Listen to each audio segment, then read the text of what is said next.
जय महाकाल। नमस्कार दोस्तों, आपका अपने सुनीता भक्ति चैनल में एक बार फिर से स्वागत है। भगवान भोलेनाथ व माता पार्वती की कृपा सदैव आप और आपके समस्त परिवार पर बनी रहे।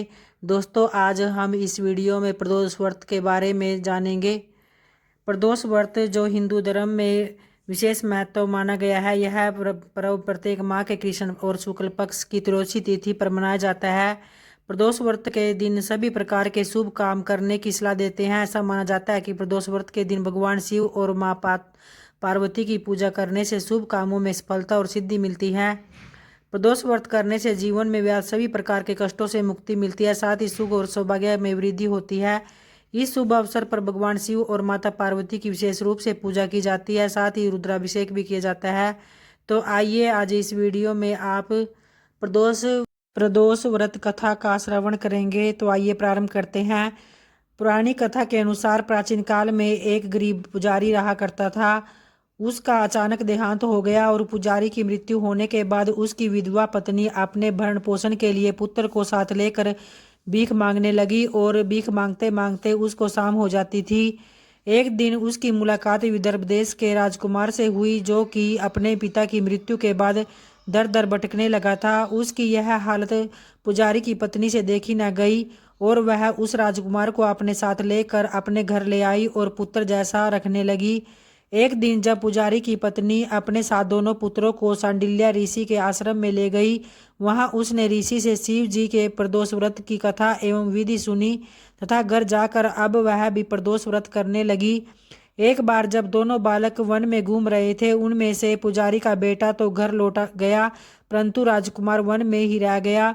उस राजकुमार ने गंधर्व कन्याओं को क्रीड़ा करते हुए देख लिया और फिर उनसे बातें करने लगा। उनमें से एक कन्या का नाम अंशुमति था, जो बहुत सुंदर थी। उस दिन वह राजकुमार घर देरी से लौटा, क्योंकि राजकुमार दूसरे दिन फिर से उसी जगह पर पहुंचा जहां अंशुमति अपने माता पिता से बात कर रही थी।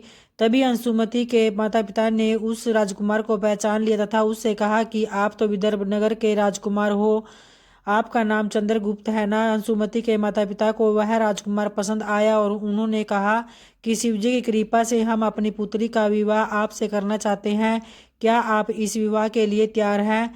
तो इस पर राजकुमार ने अपनी स्वीकृति दे दी, तो उन दोनों का विवाह संपन्न हो गया। बाद में जब राजकुमार ने गंधर्व की विशाल सेना के साथ विदर्भ पर हमला किया और घमासान युद्ध कर विजय प्राप्त की तथा पत्नी के साथ राज्य करने लगा, वहां उस महल में वह पुजारी की पत्नी और पुत्र को आदर के साथ ले आया तथा साथ रहने लगा। पुजारी की पत्नी तथा पुत्र के सभी दुख व दरिद्रता दूर हो गई और वे सुख से अपना जीवन व्यतीत करने लगे। एक दिन जब अंशुमति ने राजकुमार से इस सभी बातों के पीछे का कारण और रहस्य पूछा, तब राजकुमार ने अंशुमति को अपने जीवन की पूरी बात बताई और साथ ही प्रदोष व्रत का महत्व और व्रत से प्राप्त फल से भी अवगत कराया। तो उसी दिन से प्रदोष व्रत की प्रतिष्ठा व महत्व बढ़ गया तथा मान्यता अनुसार लोग यह व्रत करने लगे। कई जगहों पर तो अपनी श्रद्धा के अनुसार स्त्री पुरुष दोनों ही यह व्रत करते हैं। इस व्रत को करने से मनुष्य के सभी कष्ट और पाप नष्ट हो जाते हैं एवं मनुष्य को अभिष्ट फल की प्राप्ति भी होती है। तो इस तरह से भक्तों, प्रदोष व्रत भगवान शिव की उपासना का अत्यंत पवित्र दिन होता है। जब यह व्रत सोमवार के दिन पड़ता है तब इसे सोम प्रदोष व्रत कहा जाता है। प्रदोष व्रत की पूजा हमेशा प्रदोष काल में ही की जाती है। प्रदोष का अर्थ है संध्या काल, जब दिन और रात का मिलन होता है। सूर्यास्त से लगभग आधा घंटे के भीतर का समय। इस समय शिवजी नंदी पर आरूढ़ होकर कैलाश से पृथ्वी का भ्रमण करते हैं और भक्तों को वरदान देते हैं। भगवान और माता पार्वती की पूजा अर्चना करने के बाद सोम प्रदोष तिथि का व्रत किया जाता है। तो इस दिन कथा का श्रवण जरूर करना चाहिए, जिससे कि हमारा व्रत संपूर्ण हो। तो प्रेम से बोलिए भगवान भोलेनाथ और माता पार्वती की जय। तो आशा करती हूँ दोस्तों आपको वीडियो की कथा जरूर पसंद आई होगी। अगर आई है तो वीडियो को लाइक और सब्सक्राइब जरूर करें।